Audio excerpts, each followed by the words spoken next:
И како што ви најавив пред малку, говориме за новата кампања, едукативна кампања за спречување на корупцијата, а со нас ова утро гостинка е господјата Билјана Ивановска, председател на Државната комисија за спречување на корупција. Добро утро и добре ни дојдовте. Добро утро и ви благодарам за интересот што го искажавте во однос на нашата кампања. Морам на почеток да забележам прекрасна маечка со одлично вака воочлива на сам почеток, бидете херои на честноста е насловена кампањата и можам само да предпоставам како учениците, каде што веќе поминува оваа кампања низ неколку училишта, браќа Рамис во Шуто Оризар е едно од училиштата, таму ќе одите денеска и Војдан Чернодрински исто така се вклучуваат во проектот. Кои останати училишта се? Во претходната недела бевме во основното училиште Петар Попарсов, Коле Неделковски и во основното училиште Братство. Одлично. Денеска одиме во овие две, меѓутоа кампањата ќе продолжи и во септември, бидејќи сега веќе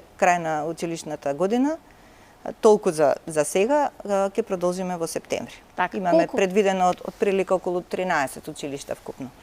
Тогаш ќе се прошириме и по некој град низ Македонија. Одлична идеја. Секојаче, што ве мотивираше да ја започнете оваа кампања? Па знаете како, нашата иднина се нашите деца. И ако ние успееме системот на вредности да го очуваме кај нашите деца, тогаш сме успеале многу. Децата се како сунгерчиња се впиваат, најмногу од своите родители, од своите наставници, се втурнати во ова секојдневние на кое што сите сме сведоци, соочени се со секакви примери, добри и лоши. Целта на кампањата е да им помогнеме полесно да прават разлика што е добро, што е лошо. Ова заради тоа што корупцијата е толку многу навлезена во наше општество, за жал, што понекогаш се смета дека и така треба. Тоа веќе е станало начин на живот. Луѓето не гледаат друга алтернатива, едноставно за да се дојде до некаква цел, секогаш се бара по краткиот пат. И токму тоа зборуваме и со децата. Зашто учат тие? Дали учат за да се стекнат со знаење или учат за да ги добијат оцените, за миру куќа, за понатаму полесно да се запишат во наредно училиште. Значи, која е целта? И добиваме одговори со кои што треба многу да се замислиме. Не само ние како антикорупцијска, него воопшто државата, системот, до кај сме. Родителите треба многу да се замислат. Ние секогаш кампањата ја започнуваме со една анкета. Им поставуваме неколку прашања. Дали сте сведоци дека се добиваат незаслужени оцени? 60-70% од одговорите се да. На што се должи тоа? 90% го одбираат одговорот родителите бараат врски. Значи тоа се одговори од децата. Не дека ја нешто си предпоставувам, ме разбирате? Така е. Кому се обраќате за помош ако нешто сметате дека? На родителите. Тоа значи дека и родителите треба малку да се повлечат, да ги остават децата во институциите, да не вршат притисок врз наставниците, но и наставниците треба да си го покажат својот личен интегритет, а со тоа и интегритетот на училиштето, дека едноставно не дозволуваат притисоци. Така. Колку се слободни во поставување прашања? Денеска имаме едни нови генерации кои што се навистина и многу повеќе информирани, за разлика од минатото кога не постоеше интернет. Денеска има ученици кои што запрепастуваат со нивното следење, информираност и поседување на факти кои што дури и ние возрастните понекогаш ги немаме, бидејќи јас сум до некаде вклучена во процесот на образование и мене поединци многу знаат да ме изненадат. Така. Колку поставуваат храбри прашања? Многу се отворени, многу се храбри во прашањата. Едноставно, значи се што им тежи, знаат да го преточат во прашање и тоа е добро. Има многу енергија кај децата и наша задача на возрастните е таа енергија правилно да се насочи. Одлично, еве ние патем и проследуваме дел од вашите посети во училиштата. Кажете ми, кој е таргетот, на која возраст се учениците кои што ги вклучувате во оваа едукативна кампања против корупцијата? Ова се ученици од над 7, 8, 9, значи сите оние кои што имаат предмет граѓанско општество, бидејќи во рамките на тој предмет има дел каде што изучуваат што е корупција, основни поеми и така натаму. Да, гледам дека се вклучени двајца познати актери, да, кои што верувам дека има поинаква една моќ и точно покрај нив учениците веројатно имаат и малку една поинаква перцепција на тоа што значи корупцијата, која е тесно поврзана со криминалот. Јас во најавата кажав дека спречување на криминал, но брат и сестра се. Така. Криминалот и корупцијата се брат и сестра, така да кога веќе навлегуваме во корупција, фактички ние сме навлегле во криминал, иако можеби не ни годи тоа да си го признаеме, така? Токму така. Одбравме да бидат глумци кои што се позитивни и прифатливи ликови за децата и тие знаат на нивни својствен начин проблемите да ги пренесат пред децата интересно, децата тоа да го осознаат, да дадат сами критички осврт кон проблемот, дали е така добро или не е добро, го извлекуваат на некој начин најдоброто од децата, ги стимулираат да размислуваат, нели? Така што мислам дека успеавме со овие актери да допреме поблиску и подобро до дечињата. Дали тие доаѓаат во секој училиште со вас? Да. При секоја посета? Браво. Да. Секоја чест. Во рамките на целата оваа едукативна кампања всушност е вклучена и едни анонимни прашалници, анкети како сакате, кои што децата ги пополнуваат, но се разбира остануваат анонимни и таму наидувате на запрепастувачки факти и коментари од децата. Дали сите тие нивни пишувања ќе бидат вклучени како забелешка во Министерството за образование и наука, се со цел да се подобри квалитетот на образованието, да се работи на слабостите на истите, бидејќи ние сме општество каде на многу полиња имаме слабости на кои секојдневно ние медиумите укажуваме и се обидуваме да направиме навистина подобро и поквалитетно образование, затоа што образованието е темел на се друго. Токму тоа сакав да кажам, образованието е темел на се. Затоа од тие неколку прашања може да се извлечат многу повеќе заклучоци на кои што треба да работат многу институции, но и родителите од дома. Јас сум многу благодарна на Меѓународната фондација за изборни системи која што застана за овој проект и ни овозможи да ја спроведеме анкетата и целиот овој проект и претпоставувам дека понатаму како што ќе идеме до крајот ќе дојдеме и до можеби до нови идеи како да се прошири понатаму сето ова и кому да се упатат заклучоците до кои што доаѓаме, како и да е, од тие едноставни одговори доаѓаме до заклучок дека, пак ќе речам, родителите кои што треба, нели, дома да ги воспитаат децата, затоа што без добро воспитување нема ни добро образување.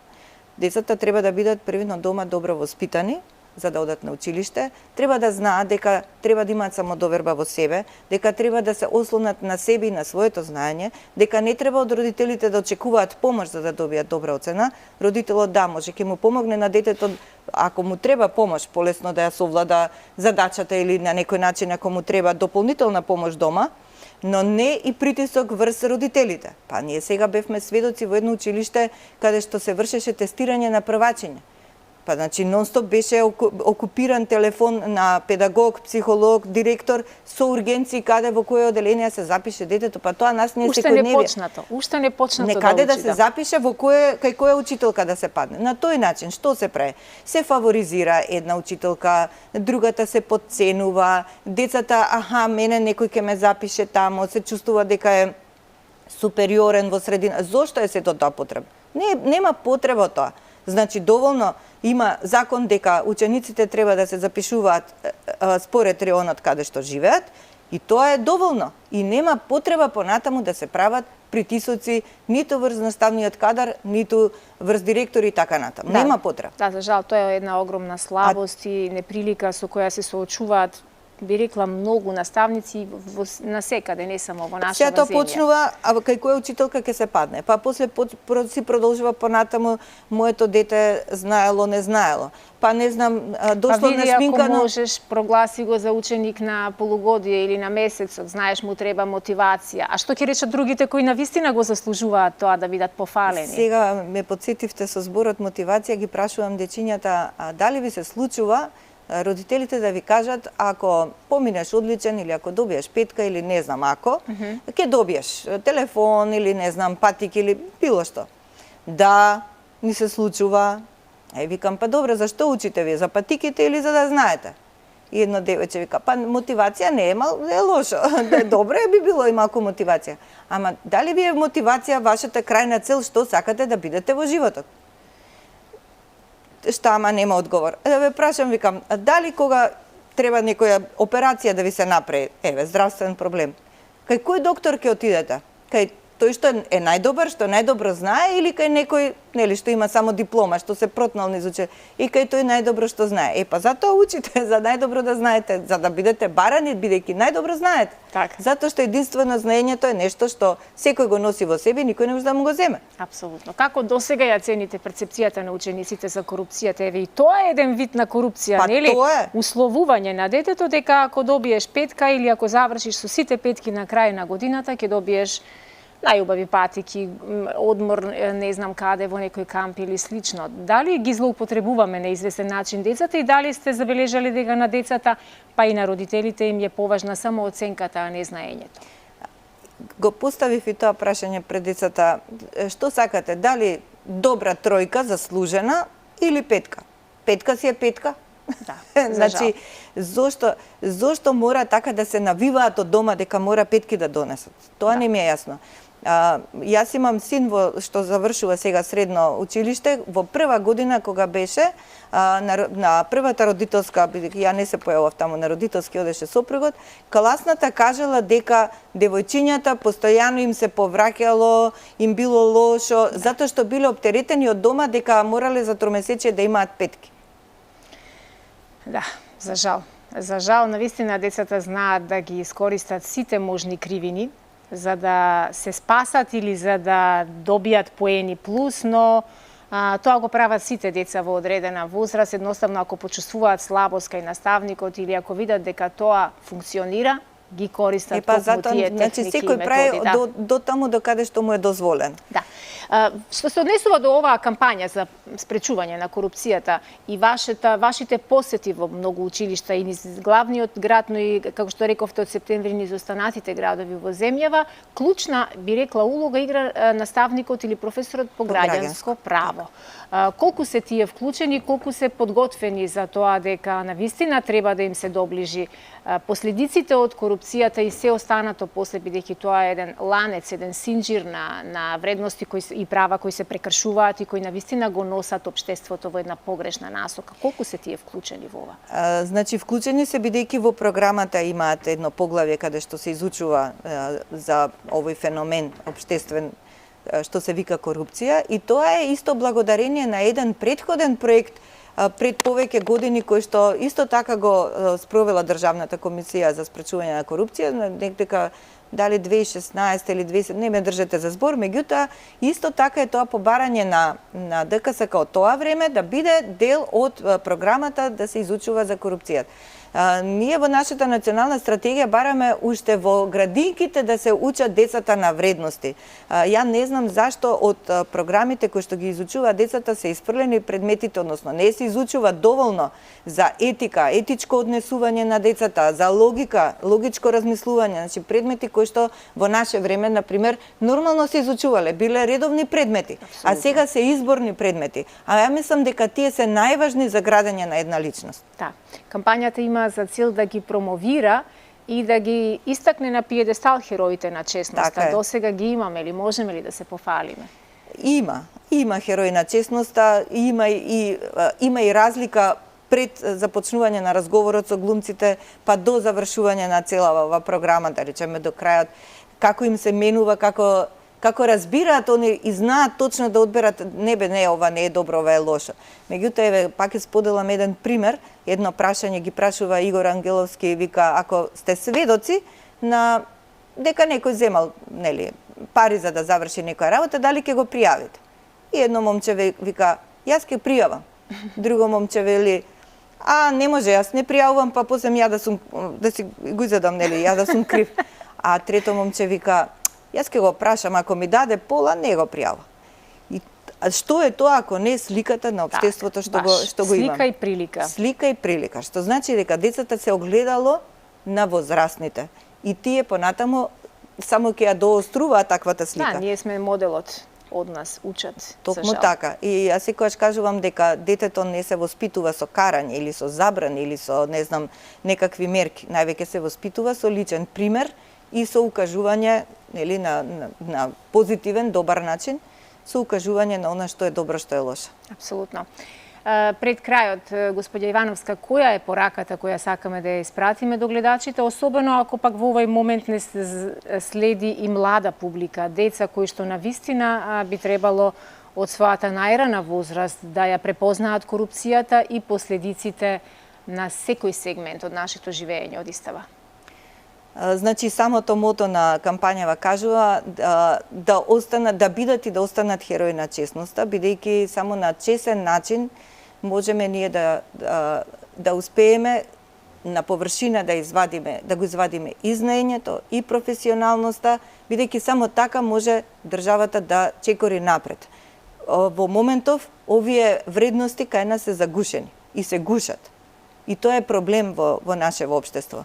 Затоа имаме и оцелување на млад потенцијал, ние имаме најголем извоз на ум, што е за жал одлив на млади, перспективни, квалификувани луѓе навистина ја напуштаат земјата. Ја напуштаат земјата и тоа е навистина трагично. Еден податок што исто така го разбрав пред некој ден, се жалат универзитетите дека бројот на студентите се намалува. Разбрав дека 5000 студенти се запишуваат во Љубљана, наместо да се запишат на нашите универзитети. Значи, сето тоа придонесува да се намалува и квалитетот во државата што останува, а во исто време и трошокот останува. Значи, системот си го поднесува тој трошок за образување на кадар и потоа тој образован кадар ќе се случи да замине од државата. Зошто? Затоа што имаме тука непотизам, некој добива нешто што не е заслужено и го истиснува оној што нема механизам да си дојде до своето по регуларен пат, мора да ја напушти државата. И тоа навистина е трагично. Навистина мора хероите на честноста да се изборат за вредностите во државата. Да се надеваме дека ќе ги има што повеќе и дека навистина тие ќе успеваат да бидат добар пример за сите останати, да ги мотивираат како треба, наместо како не треба.